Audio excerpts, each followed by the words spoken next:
जय हिंद प्यारे साथियों, स्वागत है आप सभी का उत्कर्ष एकेडमी खिलचीपुर के ऑनलाइन प्लेटफॉर्म में। प्यारे साथियों, इस वीडियो में हम लोग एमपी पुलिस कांस्टेबल एग्जाम 2023 के लिए प्रीवियस ईयर के क्वेश्चन डिस्कस करने वाले हैं। प्यारे साथियों, आज हम लोग 9वां पार्ट डिस्कस करेंगे। इससे पहले हमारे 8 पार्ट कंप्लीट हो चुके हैं। यदि आप बाकी के पार्ट देखना चाहें तो आपको प्लेलिस्ट मिल जाएगी, जहां जाकर बाकी के पार्ट भी आप देख सकते हैं। प्यारे साथियों, बिल्कुल सिलेक्टेड और इम्पोर्टेंट क्वेश्चन जो एग्जाम के लिए अति महत्वपूर्ण हो सकते हैं, वही क्वेश्चन इस पार्ट में ऐड किए गए हैं। एक भी क्वेश्चन को बिना स्किप किए पूरे वीडियो में लास्ट तक आप बने रहे। यकीन मानिएगा, बहुत कुछ सीखने को आपको इस वीडियो में मिलने वाला है। इस क्लास का पीडीएफ आप प्रतिदिन हमारे टेलीग्राम से डाउनलोड कर सकते हैं। टेलीग्राम का लिंक इस वीडियो के डिस्क्रिप्शन में मिल जाएगा। और चैनल पर यदि आप पहली बार आए तो चैनल को सब्सक्राइब कर लें और बेल आइकन को ऑन कर लें, जिससे आपको ऑल क्लास का नोटिफिकेशन तुरंत मिल पाएगा। जैसे आज का पहला क्वेश्चन हमारे सामने दिखाई दे रहा है कि तीन व्यक्ति ए से बी तक चल रहे हैं। उनकी गतियों का अनुपात क्वेश्चन में दिया है, तो बी तक पहुंचने के लिए गए समय का अनुपात क्या होगा। मतलब गति का अनुपात क्वेश्चन में दिया, मतलब चालों का अनुपात दिया 4:3:5। तो मैं आपको बता दूं, चाल का इनवर्स यानी कि उल्टा अनुपात समय का रेशो होता है। तो यहाँ पर यदि आप समय का रेशो लाना चाहते हैं तो 1/4 और 1/3 और 1/5, इसे आप रेशो में कन्वर्ट कर लें, आपका आंसर आ जाएगा। तो यहाँ पर 4 का, 3 का और 5 का एलसीएम लेंगे तो 60 आएगा, और 60 का गुणा इन फ्रैक्शन में ही करेंगे तो हमारे पास समय का रेशो निकल कर आ जाएगा। तो ये 15 बार कटेगा 4 से, और 3 से ये 60 यहाँ पर 20 बार कटेगा, और 5 से 60 अगर बात करें तो 12 बार कटेगा। इस प्रकार उनके द्वारा लिए गए समय का जो रेशो है 15:20:12 होगा। ऑप्शन नंबर डी बिल्कुल राइट आंसर इसका हो जाएगा। क्वेश्चन नंबर 2 हमारे पास दिया है 2:5 अनुपात को 1:4 के सम का मतलब यहाँ पर समान है। समान बनाने के लिए उसमें किस संख्या घटानी चाहिए। तो दोस्तों, इस क्वेश्चन को करने के लिए जो 2/5 दिया है, इसमें से एक संख्या घटाने की बात कर रहा है, तो दोनों ओर से -x किया और बराबर में इस रेशो को रखेंगे 1/4, क्योंकि क्वेश्चन में बोला जा रहा है कि इसके बराबर बनाना है। तो यहाँ पर अब आप क्या करो, क्रॉस मल्टीप्लाई करके x का मान लाएंगे। 2 का गुणा 4 से होगा तो 8 बनेगा, -4 गुणा x 4x बराबर 5 का गुणा 1 से करेंगे 5 माइनस यहाँ पर हो जाएगा x। अब क्या होगा, यहाँ पर 4x इधर आएगा तो प्लस का हो जाएगा, और 1x इधर ऑलरेडी माइनस का है तो यहाँ बनेगा 4x माइनस 1x, और प्लस का 5 इधर माइनस हो जाएगा, 8 में से 5 जाएगा तो यहाँ पर 3 बचेगा, और यहाँ पर बचेगा 3x, और हमें x का वैल्यू लाना है, गुणा का 3 इधर भाग में चला जाएगा, तो 3 में 3 का भाग देंगे तो 1 टाइम कट हो जाएगा। इस प्रकार x का मान 1 आया। मतलब रेशो 2:5 में से अगर हम 1-1 घटा देंगे दोनों में से तो 1:4 के ये बराबर हो जाएगा।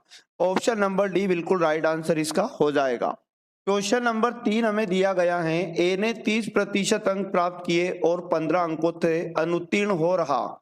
बी ने 40% अंक प्राप्त किए और उत्तीर्ण होने के लिए आवश्यक अंकों से 35 अंक अधिक प्राप्त किए। उत्तीर्ण प्रतिशतता क्या है। तो इस प्रकार के टाइप को हम कैसे करेंगे। दो व्यक्तियों के बारे में बात की जा रही है कि ए ने 30% नंबर प्राप्त किया था और 15 नंबर से वो यहाँ पर फेल हो रहा है, और क्वेश्चन में बोला गया कि बी ने टोटल पूर्णांक का 40% प्राप्त किया और पास होने से 35 नंबर अधिक लेकर आया।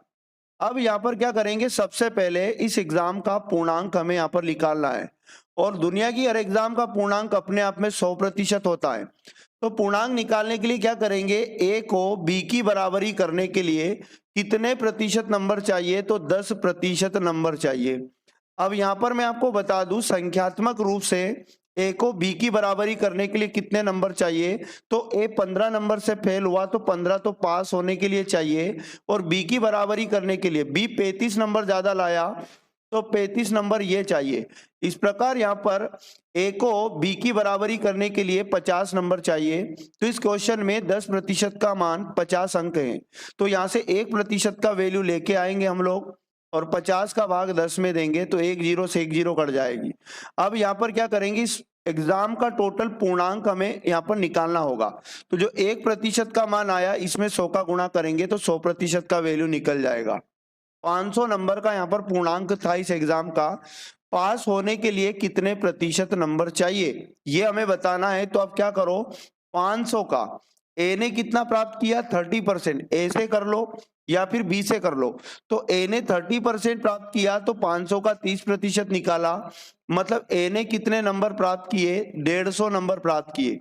क्वेश्चन में बोला गया कि वो 15 नंबर से फेल हो गया, अगर पास होना है तो 15 नंबर और लाना पड़ेगा। तो इस एग्जाम का जो पास होने का नंबर है वो टोटल 165 नंबर है, लेकिन क्वेश्चन में बोला कि प्रतिशत में कितना प्रतिशत है, तो 165 को हम प्रतिशत में कन्वर्ट कर देंगे पूर्णांक के साथ यानी 500 के साथ, और 100 का गुणा करेंगे तो ये प्रतिशत में कन्वर्ट हो जाएगा। 2 0 से 2 0 कटेगा, 5 से काटेंगे 5 3 15, 1 बचा 5 3 15, 33% वैल्यू यहाँ पर परसेंटेज की है। तो ऑप्शन नंबर डी इसका बिल्कुल करेक्ट आंसर हो जाएगा। क्वेश्चन नंबर 4 की यदि बात की जाए, दो संख्याएं पहली और दूसरी तीसरी संख्या से क्रमशः 15% और 25% अधिक है, पहली संख्या दूसरी संख्या की कितनी प्रतिशत है। तो पहले साथियों तीन संख्याओं की टोटल इस क्वेश्चन में बात हो रही है कि तीन संख्याओं में से जो दो है पहली वो तीसरी से अधिक है प्रतिशत में। तो पहले हम क्या करेंगे, तीसरी संख्या को मान लेंगे और तीसरी संख्या को मान लिया कि 100 था। अब पहली संख्या तो 15% ज्यादा है तो पहली संख्या 115 बन जाएगी, और दूसरी संख्या के बारे में बोल रहा है कि तीसरी से 25% अधिक है तो ये 125 बन जाएगी। अब क्वेश्चन में बोला कि दूसरी संख्या पहली संख्या दूसरी संख्या की कितनी प्रतिशत है, मतलब पहली संख्या को प्रतिशत में बदलना है। तो इसमें गुणा का 100 करेंगे, बटे के ऊपर लिखेंगे, और दूसरी संख्या के साथ प्रतिशत में बदलना है तो दूसरी संख्या को बटे में लिखेंगे। 25 पंजे 125 होता है और 25 चुकू 100 हो जाएगा, और 5 इधर काटेंगे तो 5 दूनी 10, 5 3 15, और 23 का गुणा 4 से करेंगे 23 चुकू 92, 92% इसका करेक्ट आंसर आ जाएगा। ऑप्शन नंबर ए सही जवाब है। क्वेश्चन नंबर 5 और वेरी मोस्ट इंपोर्टेंट, एक कोण का माप इसके पूरक का 5 गुना है, कोण का माप निम्न है। तो यहाँ पर लाइन एंड एंगल से क्वेश्चन एग्जाम में जरूर आता है एमपी पुलिस कांस्टेबल के अंदर। तो यहाँ पर टोटल दो कोणों के बारे में बात क्वेश्चन में की जा रही है कि एक कोण है जो उसके पूरक का 5 गुना है। तो मान लो ये एक अनुपात है, तो एक कोण 5 गुना है मतलब 5 रेशो, तो हमें दोनों कोणों का रेशो बना लेना है। अब क्वेश्चन में बोला पूरक, पूरक का मतलब होता है दो कोणों का योग यदि 90 डिग्री होता है तो उन्हें पूरक कोण कहते हैं। इसका मतलब इन दोनों रेशो का भी योग करेंगे क्योंकि दोनों का योग 90 डिग्री के बराबर है। 5 में एक जोड़ा 6 रेशो का मान 90 डिग्री होगा, तो एक रेशो बराबर लाने के लिए 90 बटे 6 करेंगे। 6 से काटा यहाँ पर इसको 6 1 जा 6 3 बचा 6 5 30, यानी कि एक रेशो का मान 15 डिग्री आया। क्वेश्चन में कहा निम्न है, कोण का माप निम्न है, छोटा कोण यहाँ पर बताना है तो छोटा कोण एक रेशो है और एक रेशो का मान 15 डिग्री आया, 15 डिग्री करेक्ट आंसर हो जाएगा option number D. Question number 6 हमारे पास दिया है 12 संख्याओं का औसत x है, यदि प्रत्येक संख्या को 5 से कम कर दिया जाए तो नया औसत कितना बन जाएगा। तो प्यारे साथियों आपको कितनी भी संख्याओं का औसत दिया जाए और प्रत्येक संख्या में कितना भी जोड़ दे, प्रत्येक संख्या में कितना भी घटा दे, कितना भी गुणा कर दे, कितना भी भाग कर दे, और नया औसत अगर आपसे पूछा जाए तो जो प्रारंभ में औसत दिया है उसी में जोड़ दो, उसी में घटा दो, उसी में गुणा कर दो और उसी में भाग कर दो, तो आपके पास नया औसत आ जाएगा। तो यहाँ पर प्रारंभ में औसत x था और प्रत्येक संख्या में 5 कम किया जा रहा है, तो यहाँ पर नया औसत आ जाएगा x - 5। Option number D correct answer, x - 5 माफ करना, option number C correct answer हो जाएगा।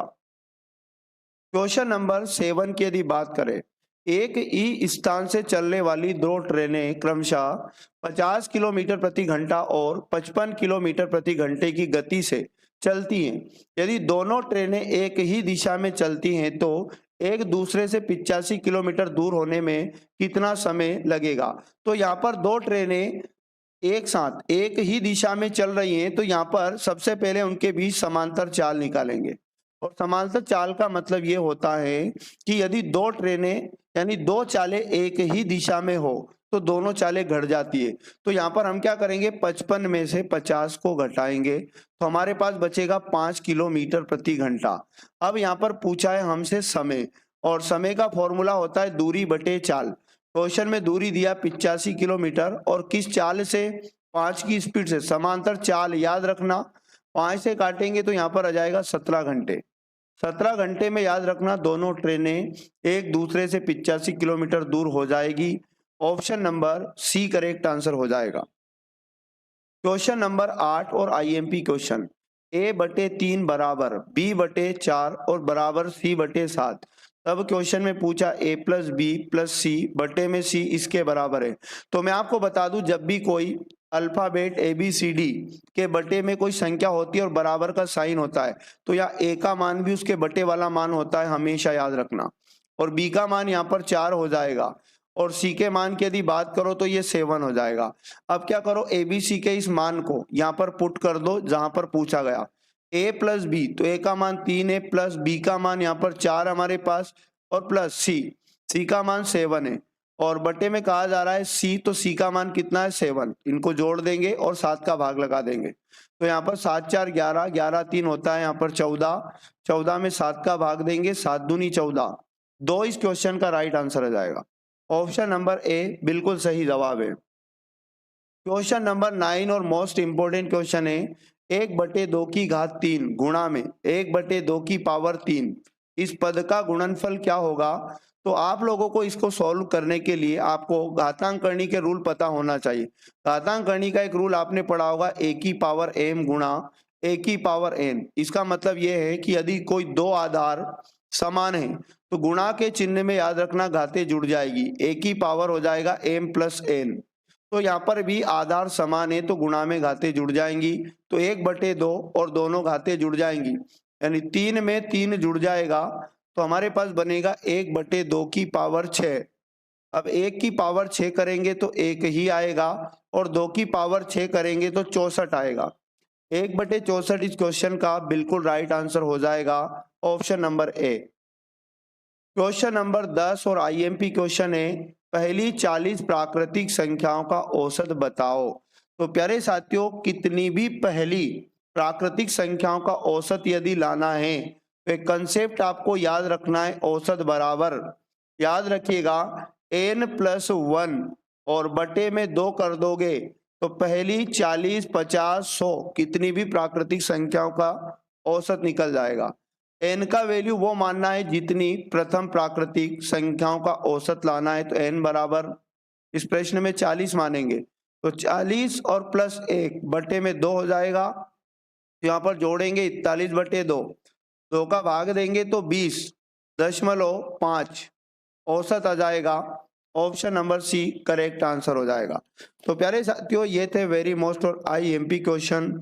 यकीन मानिएगा इसी प्रकार के क्वेश्चन एग्जाम के अंदर देखने को मिलेंगे। प्रतिदिन इस क्लास को जरूर वॉच किया करें यदि आप एग्जाम के अंदर बहुत अच्छा स्कोर करना चाहते हैं। और क्लास अच्छी लगी तो क्लास को लाइक करें, अपने सभी दोस्तों तक इसे पहुंचाएं और चैनल पर पहली बार आए तो चैनल को सब्सक्राइब कर लें, बेल आइकन ऑन कर लें, जिससे आपको सभी क्लास का नोटिफिकेशन तुरंत मिल पाएगा। मिलेंगे नेक्स्ट वाले पार्ट में, पढ़ते रहिएगा। जय हिंद, जय भारत, वंदे मातरम।